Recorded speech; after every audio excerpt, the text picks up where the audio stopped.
Now, you are from and represent what you have called the west side of South Central.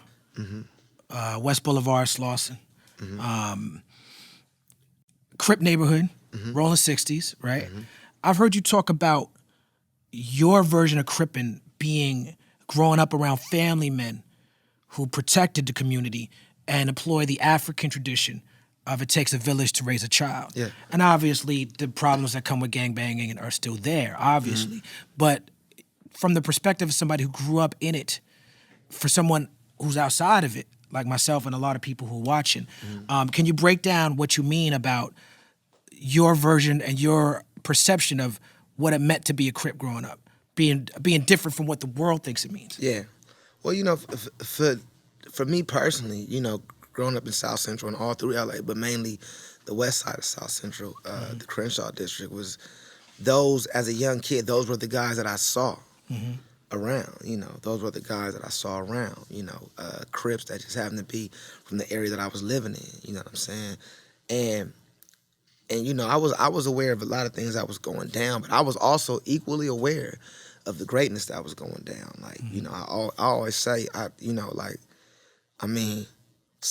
most of the best fathers I know in my life are real gangster homies. You know what I'm saying? And you know, and it's like they love their kids, they love their family. I know some real homeboys that don't even cuss around women. I grew up with that. I grew up not cussing around women. I grew up don't hit no woman. I grew up with, you know, you see a woman getting tripped on, you discipline that man. I grew up that way. So these were the guys that instilled those, you know, I grew up like, yo, if you ain't with the gunplay, then don't pick up a gun. I didn't grow up with, we gonna make you go, you know, that. And I think a lot of what I'm hearing in different generations, that was happening.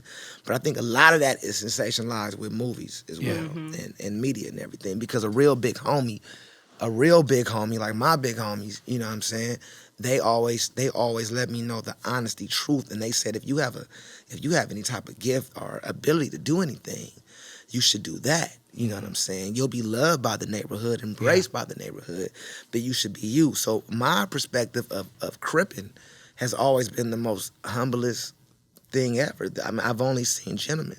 Now don't get it fucked up. You know, it's some shit. It's some shit that come with it. But you know what? It's some shit that come with everything. That's right.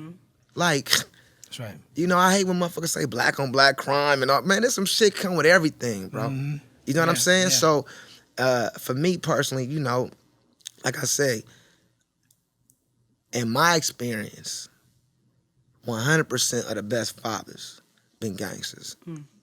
100%. Protectors. Yeah. You know, providers. Everything what in my family a man was taught to be. Well, at the risk of sounding like I'm trying to say that what people perceive as gangsters to represent the whole black community, because certainly they don't. But in a lot of ways, people associate that stereotype with the representation of the whole black community. But you know, the CDC and other organizations and places and institutions have put out reports to say that black fathers in America have spent more time with their children than any other demographic. The reason why it doesn't seem that way is because for a lot of reasons, black people are more bound to be in abject poverty. So we don't get married and the fathers don't stay in the house with the mothers as much. But these fathers are largely still in the lives of their children more than any other community. Yeah. I don't, me personally, I don't know any deadbeat fathers. You know what I'm saying? If I come across a deadbeat father, he probably ain't fucking with us. You know, because we don't, in my crew, we don't condone sucker shit. But that come from that soil, though. It's we have rules. You know, we just, you know, we push love at a high level. And so did the cats that turned me on. You know, my early career was all ran by cats from my neighborhood that really helped me. You know what I'm saying? Like, you know, you got Big D, which is at Off the Hook Fish on Slauson. Big D, Snoop, he put me on with, Big D was my first placement but under my name with Ludacris and Shauna. Big D also managed Battle Cat, Snoop, him and Donnie. You know, so it's like, you know, and they always taught a lot of us from that area to always walk with love, consciousness, read books, smart, learn about your deals, know about points, know who is who. You know, so those are the gangsters that I grew up seeing, and that's what that means to me. Yeah.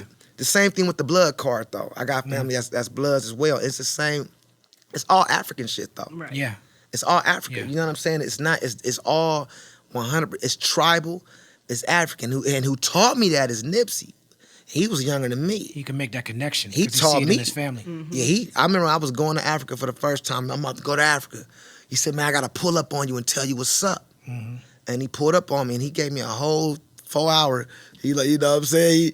He gave you a whole 4-hour thing on self-hate. I never heard how he looked at it. And one of the conversations we had was saying the word nigga in Africa. You know what I'm saying? Yeah. But he looked at that shit like that. And he was younger than me, but he was already influenced me, the homie Lorenz. He was influencing all of us, giving us books and giving us game, coming to the gigs and everything, just always preaching that, especially if you was with all the shit. He always was on be with all the shit, but understand where the shit come from. And, you know. Rest in peace, Nip. Yeah, rest in peace, Nip. What we done started. Look at what we done started. This the people party. When opportunity knock it, then young nigga move that door. Whoa, get your foot stuck, get it, call me young, go get it. Now you can't fuck with it, might as well roll with it. What's the word?